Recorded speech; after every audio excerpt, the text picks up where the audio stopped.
Hello, everybody. Welcome back to another episode. I'm back with Venika today. So, Venika is a psychologist. Thank you very much for joining, and it's my pleasure to have you. Thank you again. Thank you for having me, Lakshit, and it's great to be here. It's my pleasure, Venika, and it's great that you joined me after a tough day and full of work, and you joined me after the day. Thank you for that. And getting into the discussion of today, just wanted to ask you if you can begin with the introduction and what you do and about your work. It would be great. So, um, thank you for having me here, Lakshit. I'll start off with my introduction. So, I'm a Delhi based psychologist and therapist, and I work with adults and young adults, and I take individual therapy sessions for them using talk therapy and the creative arts mediums. And I'm currently associated with the Color of Grey Cells Mind and CureFit. So, I take sessions on all of these platforms. Okay, great. Thank you, Venika. Thank you very much for that. Yeah. So just moving to the second, the question before getting into our main discussion for today is, what do you Mhm. think is mental health according to you, and how do you define it, and what do you think is mental health? Okay. So I think the most important thing that I would like to bring attention to is everyone has mental health, no matter what age we are at or what caste, religion we come from. Each and every um, human being has mental health. It is basically a combination of emotional, psychological, and social well being, and it also includes how we think, we feel, and we act in different situations and at different stages in our life. And it also involves how we are able to overcome our daily stresses and everyday struggles. So I think, yeah, this entire thing combines and defines mental health for me. Okay, great, great. Thank you very much for that. Meaning of mental health according to you. Vinika, just getting into the discussion before one question more is can you just let us know and discuss with us and what we're going to discuss? If you give a brief, if you can give a brief note about today's topic, that would be great. Okay, Yeah. so today's topic is going to be boundaries in relationships. And I think the relevance of it is that, like, personally, as a therapist, I do see a lot of disturbances and distress in dating and romantic relationships that have come in. And I feel that a lot of it has to got to do with boundaries and communication. So feels like sometimes the basics, when they're not taken care of, Mhm. then it can cause like conflict and miscommunications, and eventually the relationship ending on a not so positive note. So I felt that keeping this immediate issue in mind, Mhm. we are going to be talking about boundaries in relationships. Okay. Okay, great. So, first question, which arises to my mind, is what is boundaries? How a person understand boundaries, and how should we understand that there is a boundary in relationships also? There is something called privacy, and there is some called insecurities, and how to differentiate between them, and where do you put this boundary in relationship? I think that's a very valid question, Lakshit. I feel that when we hear the word boundary, what immediately comes to our mind is like the physicality of it, like maybe like a wall or a barrier, which the boundary is composed of. Yeah. Um, so very like tangible form of boundary. But I feel that in terms of specifically mental health, boundary is not as tangible and is not supposed to act as a barrier, but it is a form of communication. It is to let the other person know, and also to be clear on an individual level what feels okay to us, what is not okay to us, what feels comfortable, what the other person should maybe take care of while conversing, or while being in a relationship. So I think it's a very it creates an environment of open communication and mutual respect and caring. So that's why I feel that if from the very beginning there is clear communication, it creates that environment of free flowing communication and a lot of respect. Hmm. Hmm. Okay, okay. And this whole boundary and what's where it stops, and how do you separate things, like where you understand ki this, okay, this is right and this is wrong. Mhm. Yeah. Hmm. So how do you understand that? Okay, I think yeah, I think it's a very interesting question because something that is okay with one person involved in the relationship might not be okay with the other person. Hmm. Something as simple as making fun of or correcting your partner in a public space. um, you are coming from a space of that you're helping this other person by correcting them or by informing them of their behavior and action, while for the other person it might not be okay because they might feel put on a spot because of the presence of everyone in that public space. So for them they might prefer to have a conversation about this when it is just the two, when the partners are alone. So it's very tricky to know objectively what is right or what is wrong. Wrong. Hmm. And as I said, one thing, yeah, what does not feel okay to one partner can feel okay to the other. And because of this, it's very important to have that conversation, like why it's not okay for that partner and how the other partner can make it okay, to make them feel comfortable with something that they're not okay with.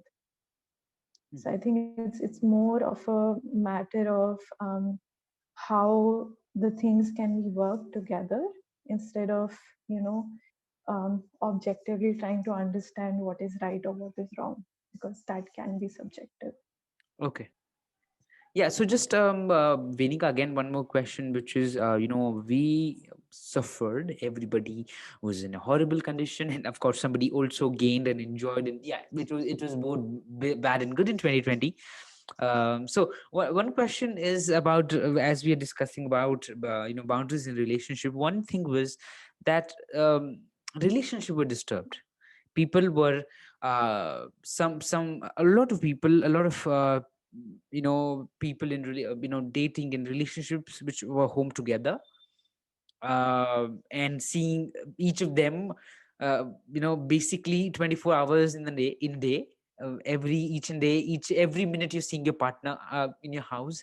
And I think there was some kind of agitation, there was some kind of angriness. I think it becomes, seeing your partner again and again. I think these there were some stats which said people in China are filing for divorces. And then while I think you'd have studied that while they were in lockdown, and when they come out of lockdown, after everything became good, people wanted to withdraw the case, because people got angry, people got mad, and people weren't able to see their, did not wish to see their partners in front of them 24 into 7. uh, and there was some kind of boundary thing. Was I think that it was I think both the partners were a bit disturbed with their privacy, being kind of being insecure about their privacy, and some kind of Mhm. boundary being happen missing, or something, something was not right, which they were not feeling in that moment. So what's your thought on that, Mhm. and what do you think, why was it happening? And yeah. Okay. Yeah, I think that is a very fair question because definitely the pandemic has, in one way or the other, put a strain on people's, relationships. And I think this is one very present concern. And I think a lot of it is to do with the personal and the professional sort of boundaries becoming very blurred. Because earlier what used to happen was that there were, through a routine, there were external cues present in the environment, like you were supposed to wake up at like 7:30, then get dressed and then go to office and reach office by 9 a.m. So there was this act of, getting up, getting ready, then sitting into your car or taking a mode of transportation and then going to your office where you were interacting with your colleagues and, everyone else. And then there was a set schedule and there were different whether it's family time, whether it's doing something fun. Each and everything was happening within the home environment, and those external cues were absent. Hmm. And because of the duration of the pandemic, is what gave rise to these feelings of irritation and anger and that intolerance towards the partner that's living with you, because I think there's like a lot to handle and navigate given the absence of these external cues. Hmm. Hmm. And there was also this recent report that I read that because there is no travel time, a lot of companies ended up giving more work to their employees, Yeah. which is obviously very counterproductive, to their mental health. Yeah. So I think all of this coupled together, I think did put a strain on the partners, and a lot of things which they used to do separately, now they had to do together, Together. which nobody was prepared for. Yeah.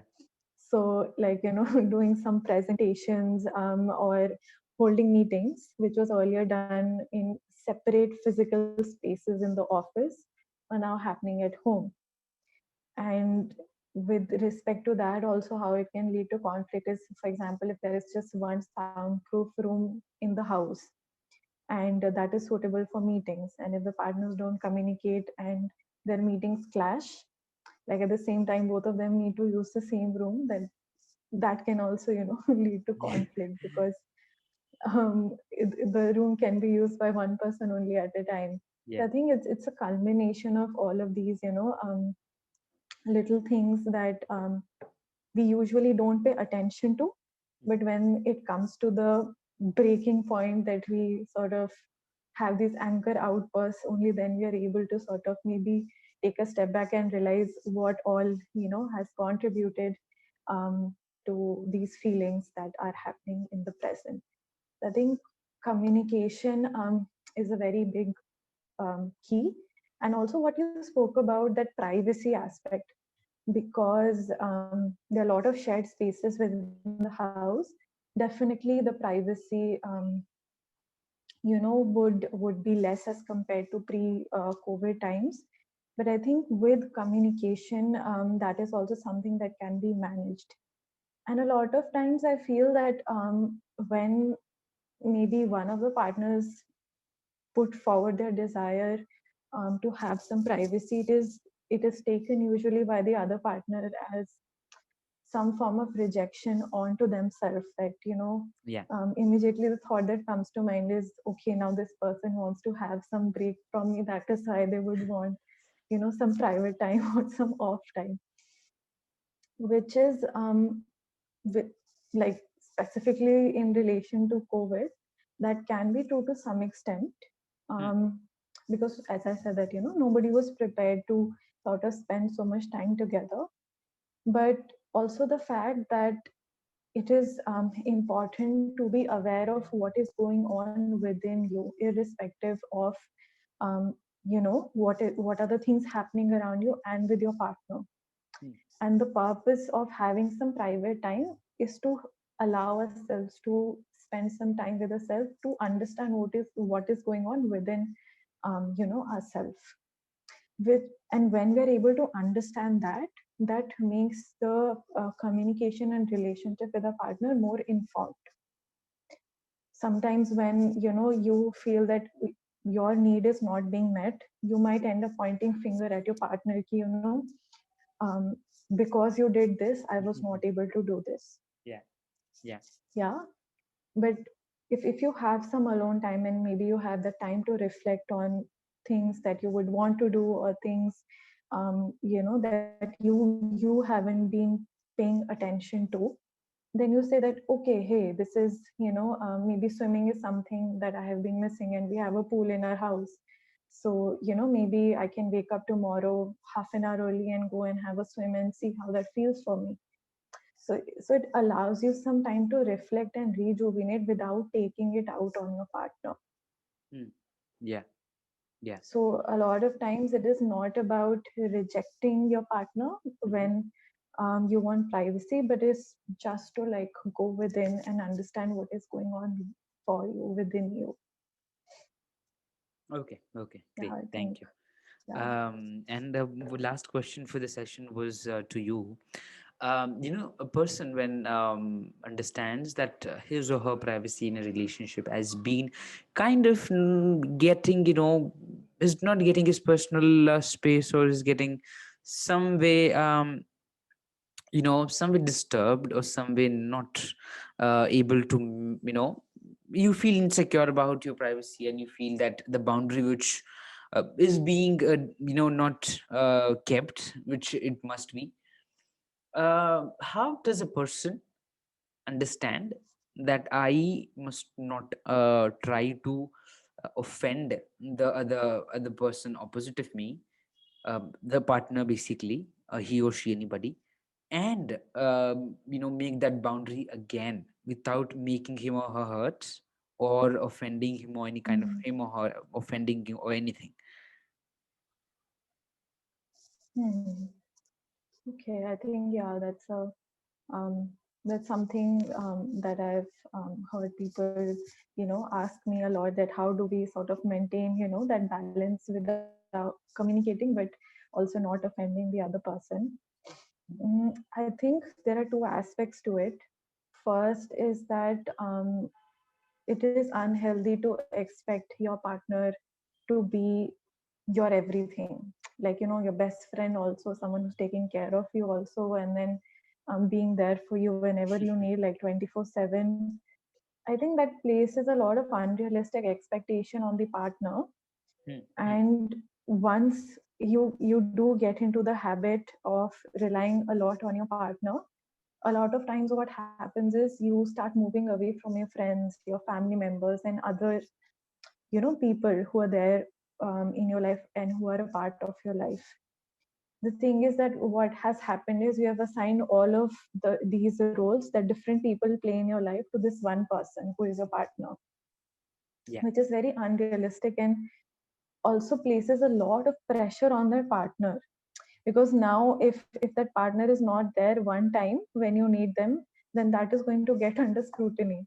But he might not be appreciated, they might not be appreciated for the times that they were present. Hmm, So the thing is that it's every person that you have in your life has a role to play. So there are some things which your friends would understand better than your partner, because they have been in your life longer than your partner. And it is okay to have that discussion with them instead of having that discussion with your partner.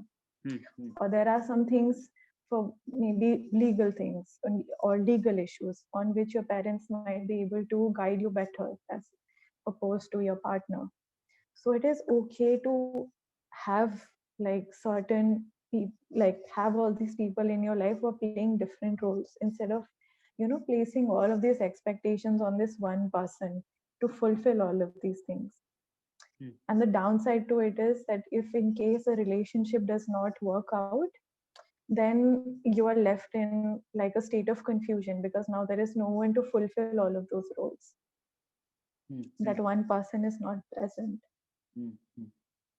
And I think this is also where the issue of privacy comes in, Okay. and boundaries comes in, that it is important to communicate it to the other person, that if you're discussing something with your friend, does not mean that your partner won't be able to help you with that That particular matter. matter. Hmm, Yeah, yeah.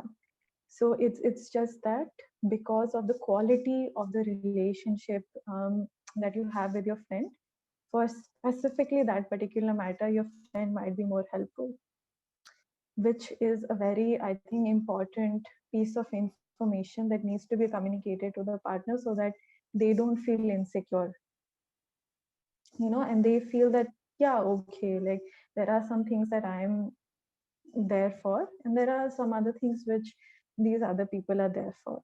Mm, mm. Okay. Yeah. Okay. And this can also yeah, and this can also fall under the preview of privacy. Like there might be some things which the person might not be comfortable in sharing with the partner or wouldn't want to, Mhm. but they might be okay sharing that with their parent or with that friend or some relative.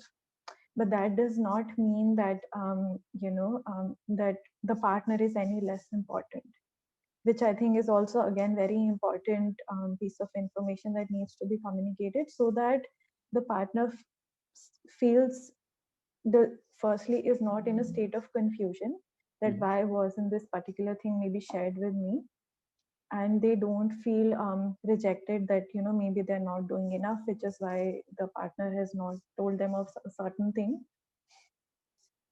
And thirdly, that it also involves an element of trust, that if in case the partner would want their partner's help, they would approach them Hmm. because they know their capabilities and they know where they're coming from. So I think very clear communication is the key to it. And even in communication, using I statements is very, very important. So as opposed to saying that because you will not understand it and my friend will understand it, that is why I've told this to my friend, can be very counterproductive, Yeah. as opposed to that I share a very different relationship with my friend. Friend. Hmm. And yeah, and this is why I would want to share this issue with them. Hmm. So it's Hmm. not, I understand that you would be able to help me with this, but I feel that right now what I need is my friend's opinion on it. Okay. But that does not mean I value your opinion any less or Less. that you would not be helpful. Yeah. Yeah. So you see the Yeah. difference, there's so much of change of perspective, and just by the way of how it's communicated. Hmm. Yeah. So you mean there's just what you Yeah. one thing you need is just a way to communicate properly with your partner, which doesn't, not make him realize that you care less for him or her and care more to your friend or something. I think it's very interesting to know about that, and you giving the perspective that also it's really great. Venika, you just shared it with me. Thank you very much again. Yeah, and last question before ending this up. What would be your message to anybody watching this or seeing this or listening this? Anything? Okay. I think the most important, like the two things that are coming to my mind that I would want people to take away from our talk today is firstly, looking at boundaries as a means of communication instead of looking them as a wall or a barrier. Mm-hmm. And second is um, the act of communication itself, like how just communicating clearly clears up so many confusions and miscommunication, and within communication using a lot of I statements, because that is very constructive and takes away this blame game of pointing fingers. So I think these are the things that, yeah, I would invite people to take away. Okay, okay. So again, thank you very much for joining in. I think it's around 9. It's great that you joined me in the evening, speaking. After a work day. Thank you again for joining in. It was a pleasure. It was wonderful to have you, Venika. Thank you, and hope to see you again. Thank you very much. Thank you for having me, Lakshya. Thank you.